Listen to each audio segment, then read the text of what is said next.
Hey, what's up? I'm Guy. I'm John. It's our YouTube channel. Subscribe to it. We appreciate it. And give this video a like. Podcast below in the description. I need you to subscribe to that as well. We wanted to just address, we've been talking so much quarterback stuff, but we did want to address a couple of things that have been out there over the last 4 days. Just weigh in on it real quick. Number one, let's start with this. Michael Lombardi wrote he thought Kyle Shanahan would like Sam Darnold and that he thinks the Jets are thinking that they could get a top 10 pick in the second round for Sam Darnold. You and I have talked about Sam Darnold a ton. Doesn't fire either one of us up. But that was the latest kind of Darnold-Niners connection that Kyle would like Darnold. What'd you think of that? Well, the thing that he hit on, and we've talked about this before, is that, listen, I want Kyle to go get a guy with huge upside. And I'm not saying Sam Darnold necessarily has huge upside. That's up for debate now. His evidence of his career would probably say no. But he's a better athlete than any guys Kyle has coached.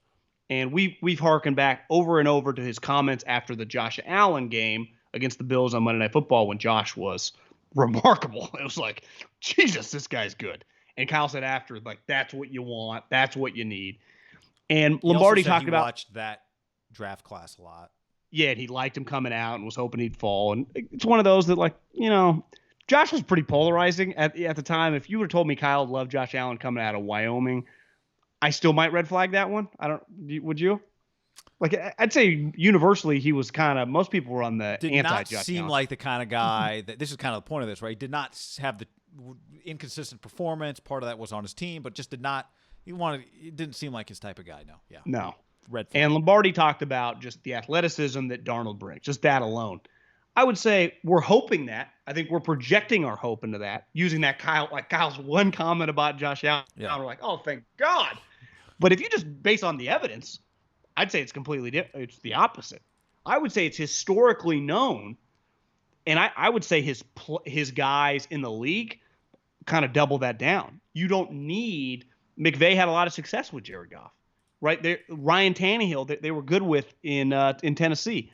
One of the things with Aaron Rodgers was like, do we really – before Aaron Rodgers turned back into MVP Aaron Rodgers, like, do we really need to deal with this, right? Like, we can win in this scheme with less if he's not going to listen to us. And that's always kind of been the thing with that – the offense. It was like, when did Elway finally get over the hump? It's when he just relented to Mike and just they pounded Terrell Davis. And he didn't become a game manager. He was older. And back then, like 36, 37. Just you watch the occasional like John Elway clip of when he was winning the Super Bowl. Like, God, he looked like 48 in something like his face. Our guys nowadays like look younger. And his running. He looked old. I mean, he looked really old. Roethlisberger's one of the rare ones. Like, yeah, Roethlisberger looks old, right? He's aging like they used to. He's a throwback ager. Yeah, maybe that's just alcohol. But I don't think we can just assume that until tangible something happens. Like, if they did trade for Sam Darnold, then that's true. If they did somehow get Deshaun Watson or they trade up in the draft, but if they just roll back with Jimmy, I think it would just hammer home more of like Kyle believes that his scheme is ultimately the most important thing. I know he said stuff, but until we get a pivot, I think Sean McVay had a pivot this year, right? I can't do this anymore. And unlike Kyle, because Jimmy's less of like, you can't put his career in Sharpie because he misses time, right? If Jimmy had played the whole time and we could be like, yeah, it's pretty clear now, his ceiling's capped. They had 4 years of Jared Goff, and definitely the last 2. He wasn't missing games. Like, he was playing them all, and they were just like, I can't do this anymore. Trade some picks. Get me a guy with a higher ceiling.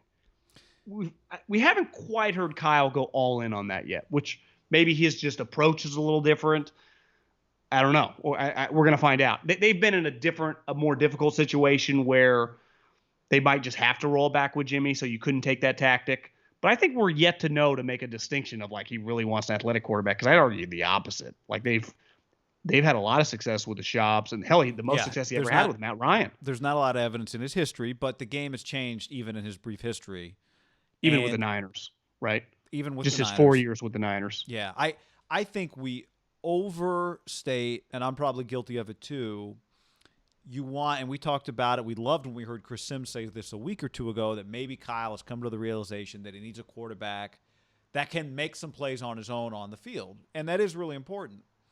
But every guy who is an elite level quarterback who can make a bunch of plays on the field also is a really good quarterback when he's playing within the offense. I mean, name a quarterback who doesn't play within the offense, but is a great quarterback only because of all the spectacular plays he makes outside of the offense.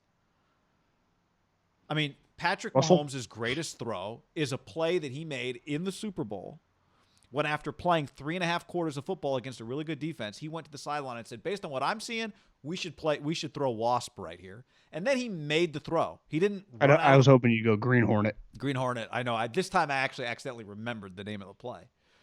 But I watched Darnold. You and I watched Darnold a lot. We talked about him early in the year as not really loving him. And then he made a couple of plays that were spectacular. And I started thinking, well, maybe he is better than I think. And maybe he is better than I think.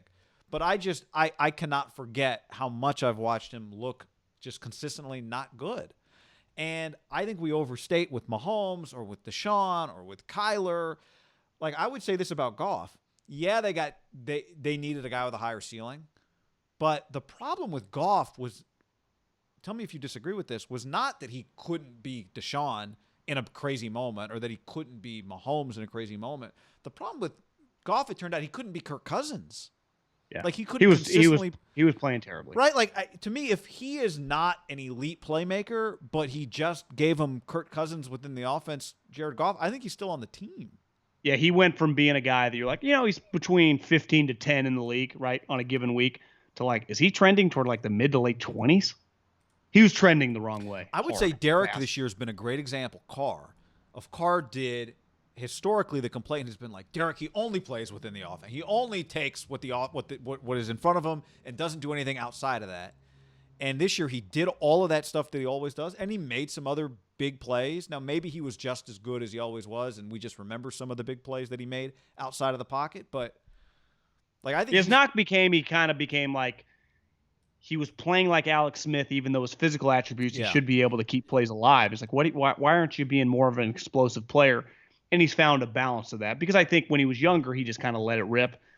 And then maybe, I think with Derek, it's like he got injured. Maybe he just became afraid to let it rip, and it took him years to get back. I think like with Goff, for example, like he doesn't have the capability of it. And back to Jimmy, you go, is it like, can he stay healthy playing that way? And then with Darnold, it's like, does he even have the capability? I mean, all these are question marks. And this is the way the NFL works. Besides like 5 or 6 guys in the NFL, Dak Prescott has question marks. And if he was a free agent, we've talked over and over, if Dak Prescott was a true free agent, like they don't franchise tag him, they just let him hit the open market, he'd have 4 or 5 teams legitimately bidding for him, right? And he's definitely a flawed player. He's not his best case. He's like a 7th or 8th guy in the league, and more likely than not, he's like 14, 15, right?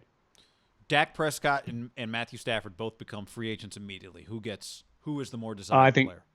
Matt Stafford. Dak Prescott and Kirk Cousins both become free agents immediately. Who's the most desired player? Probably Dak, just because of his athletic ability. In 2020. Dak and Kyler? I mean, would you maybe just rather have Dak? You might. Yeah, just based on his physical. I think there's a lot of unknown. There's a lot of unknown with Kyler. I saw a picture of Lincoln Riley. They must be at like maybe they ran into him on vacation. Just took a picture. Remember, Lincoln Riley was a walk-on quarterback who was terrible. He's admitted that, like back in the day with Mike Leach, standing next to like Kyler's dad, who big leaguer, right? Big guy. And then it just must be Kyler's family, maybe Lincoln's wife. And Kyler was like a couple people down, like standing maybe next to like Lincoln's kids. Lincoln and Kyler's dad tower over Kyler. Like he is really, really small. Yeah. In a league that I bet if you were just eating dinner and Dak Prescott walked by, you'd be like, that guy's fucking big. If you didn't know who he was, you'd be like, that guy's big. Right. Yeah. I bet even if you met like Kirk Cousins, he's probably much bigger than you think. I think if you just ask the casual fan, would they think Kirk Cousins is a big guy? Yeah, they would. He's probably 6'3", 225. Into the restaurant. Yeah. If he sit next to you in the plane, you would notice that his knees are up at the top of the seat. Yeah.